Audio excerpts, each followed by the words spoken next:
Hello everybody, it's Tarun. Welcome to your 8th tutorial in the CSS for presentation course. In this tutorial, I'll start with the third unit, which is colors and backgrounds, and plus even more selectors and external style sheets. So if you had seen the web back in 1993, then you would have found it to be fairly different by the today's standards. And every background was gray then, and all the text was black. So after that came Netscape Navigator, and with it a handful of attributes which allowed some welcome control over the font colors and backgrounds.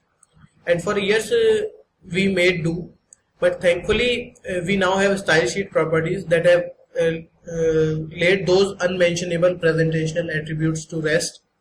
So we are going to cover a lot of ground in this unit. Of course, I'll introduce you to all of the properties for specifying colors and backgrounds.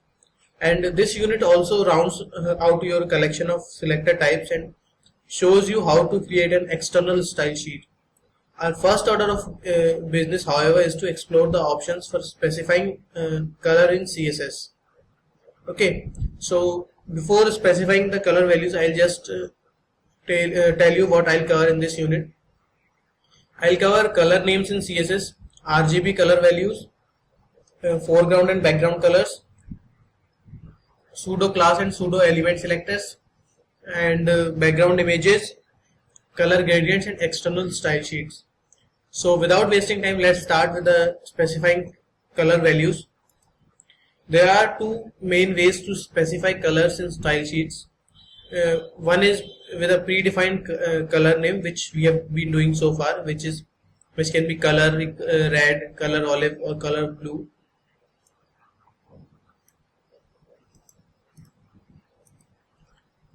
Like this. Okay. And more commonly with a numeric value that describes a particular RGB color. So how do we describe it? Just let me show you. So this is how we describe RGB color values.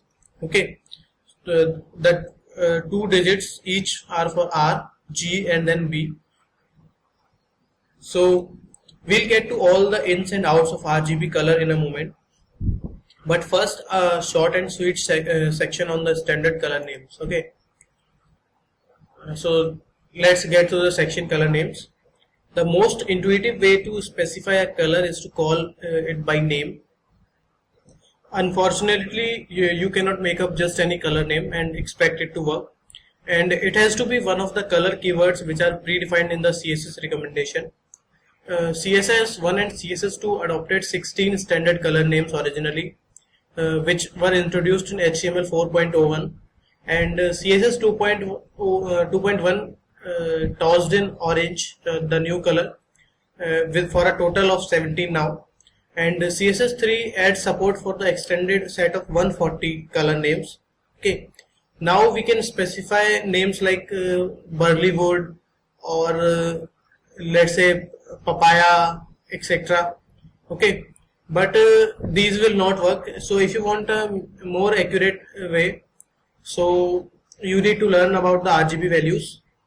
Okay, or you can learn to on the web on a link which I will just give you. Okay, you can go ahead and go to this link for more accurate view of these color names. Okay, so I'll just show you the colors now. So now as you can see that these are the 17 colors which are there in CSS 2.1. Okay, and with each color name the hexadecimal value or RGB value for color has been defined.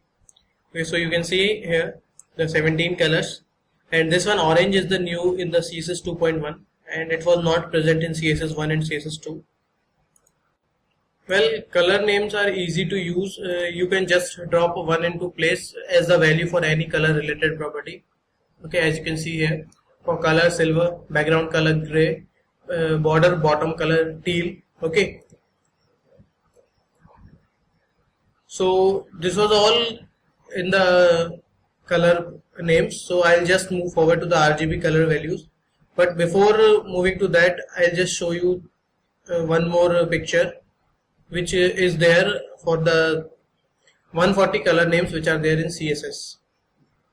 So these are the 140 colors which are there in CSS3. Okay, so these are 140 colors with different names already defined in the CSS3 recommendation. So now let's move to the RGB color values. Names are easy, but as you can see, they are limited, and by far the most common way to specify a color is by its RGB value only, and it also gives you millions of colors to choose from. And for those who are not familiar with how computers deal with color, I'll start with the basics before jumping into the CSS syntax. So first of all, I'll just talk to you about RGB color.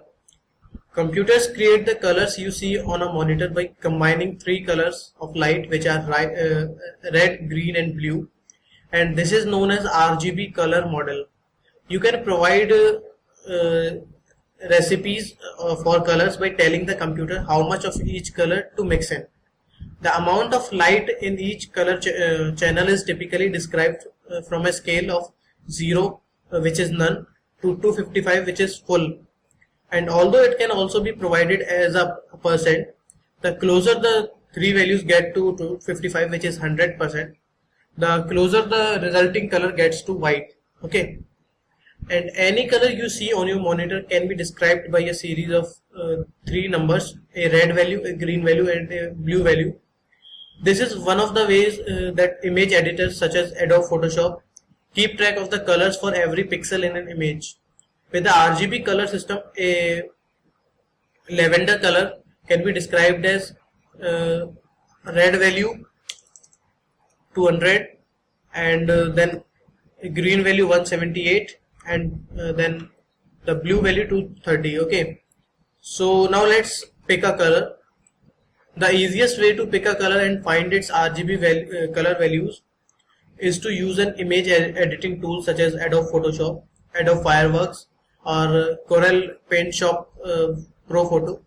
Most image tools provide a color picker similar to Photoshop's.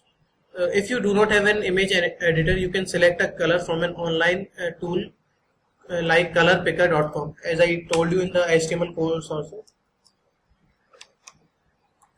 Colorpicker.com. Okay, so I'll just show you a few RGB models now. So here you can see, if I take the value of R, G and B all 255 or 100%, then the mixture is white. Okay, why 255? Because in true RGB color, 8 bits of information are devoted to each color channel. Okay, as you can see, and 8 bits can describe 256 shades, because 2 to the power 8 is equal to 256. So colors are measured on a scale from 0 to 255. For gray, you take all the three values half, which is 128. For black, all the three values are 0. And for lavender, I just told you, it is 200, 178 and 230 respectively. There are several ways to define colors on monitors. The two that are relevant to CSS are RGB, which is red, green, blue, and HSL, which is hue, saturation and lightness. RGB is the most commonly used and well supported, so we'll focus on that here. And if you want to know more about HSL colors, so you can look out for that on the web. So when you select a color from the spectrum in the color picker, the red, green and blue values are listed. I'll just show you an example or figure of that, and I'll just explain it there only. Okay, these are two examples for picking your color. This is the color picker in Photoshop, the left one, and the right one is from the colorpicker.com, which provides the RGB values for a selected pixel color. Okay, and look here next to the hash symbol. Okay, here those are the same values which are converted to hexadecimal equivalents, so they are ready to go in a style sheet, and I'll explain the 6-digit hexadecimal values in a moment. Okay, so now let's write RGB values in our style sheets. CSS allows RGB color values to be specified in a number of formats, which is going back to the pleasant lavender color I told you. We could add it to style sheet by listing each value on a scale from 0 to 255. Okay, I'll just tell you how. Okay, so we could have given the style in our page with the help of this value, color RGB 200, 178 and 230, or you can list them also with the help of percentage. So how to do this? So you can do it with the help of this way also. And there is third method also, which is you can provide the 6-digit hexadecimal version that we saw in the color pickers. These 6 digits represent the same RGB values, except they have been converted to hexadecimal or hex for short equivalents. I'll explain the hexadecimal system in the next topic. And note that the hexadecimal RGB values are preceded by hash symbol, and they do not require this RGB notation. Okay, and they may be upper or lower case, but it is recommended that you should be consistent. So I'll just tell you what do I mean by consistency. Okay, so if it is a color, and here you can see I have used every alphabet with the capital. Okay, you can use smalls also, but by consistency I mean that either you use small or you use capitals. And there is one last shortened way to specify hex color values. If your value happens to be made up of 3 pairs of double digits or letters, such as I'll just show you, like this, then you can condense each pair down to 1 digit or letter. The benefit is slightly reducing the file size of your CSS document. So these examples are equivalent to the list above one. So I'll just show you the examples now. So these examples are shown here are same to these. Okay, so how how we did it, because so you can see here that here it was double F, then I just made it F only, then double C is C, and double 0 is 0 only, and here 99 is 9, 33 is 3, and 666 6. So now let's talk about the hexadecimal values. It's time to clarify what's going on with the 6-digit string of characters, and what we are looking at is actually a series of 3 2-digit numbers, and one each for red, green and blue. But instead of decimal, which is the base 10 system, these values are written in hexadecimal, which is base 16. Okay, the hexadecimal numbering system uses 16 digits, which are 0 to 9 and then A to F, for representing the quantities from 10 to 15. So I'll just show you how does this work in the next figure. Okay, but the hex system is used widely in computing because it reduces the space it takes to store certain information. For example, the RGB values are reduced from 3 digits to 2 digits once they are converted to hexadecimal. So I just show you the figure now. So this is the figure I was talking about. So here you can see in decimal it is 0 to 15, and in hexadecimal it is 0 to 9 and then A to F. Okay, so how you write it here in the hexadecimal, that this is the ones place and this is 16th place. The decimal number 32 is represented as 2 and 0, okay, which is 2 16ths and 0 ones. The decimal number 42 will be represented as 2 16ths and then 10 ones. Okay, so now that most graphics and web development software provides easy access to hexadecimal color values, there is not much need to translate RGB values to hex yourself. So as we needed to do back in the old days, but you can find the RGB color values with the help of the website colorpicker.com or Photoshop. So now let's move forward to the next topic, which is RGBA color. Okay, so RGBA color. This color allows you to specify a color and also make it transparent or as opaque as you like. So the A in RGBA stands for alpha, which is an additional channel that controls the level of transparency on a scale from 0 to 1. Okay, where 0 is fully transparent and 1 is fully opaque. Here is how it looks like in the style rule. I'll just show you now.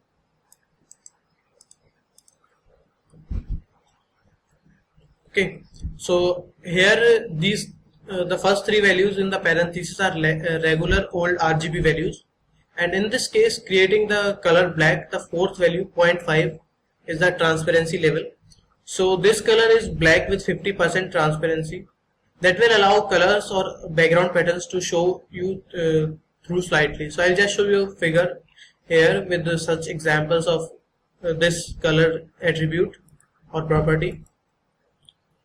Okay, these are the three values for black color only, and here you can see the transparency level I have changed from 0.1, 0.5 and then 1. Okay, there is a complication however, and its name is Internet Explorer. Internet Explorer versions 8 and earlier do not support RGBA color, so you need to provide a fallback for users with those browsers. The easiest is to just pick a fully opaque color that approximates the look you are going for, and list it first in the style rule. Internet Explorer will ignore the RGBA value and other browsers will override the opaque color when they get to the second declaration. Okay, so what I mean by this is that you should use a syntax in the style sheet like this, where you have defined color RGB and RGBA also.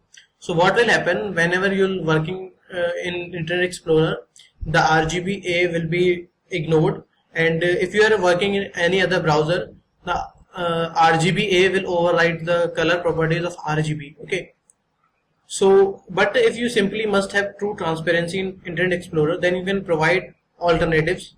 Okay, specifically to Internet Explorer 8, 7 and 6 by wrapping the rules or style elements in conditional comments that only IE understands.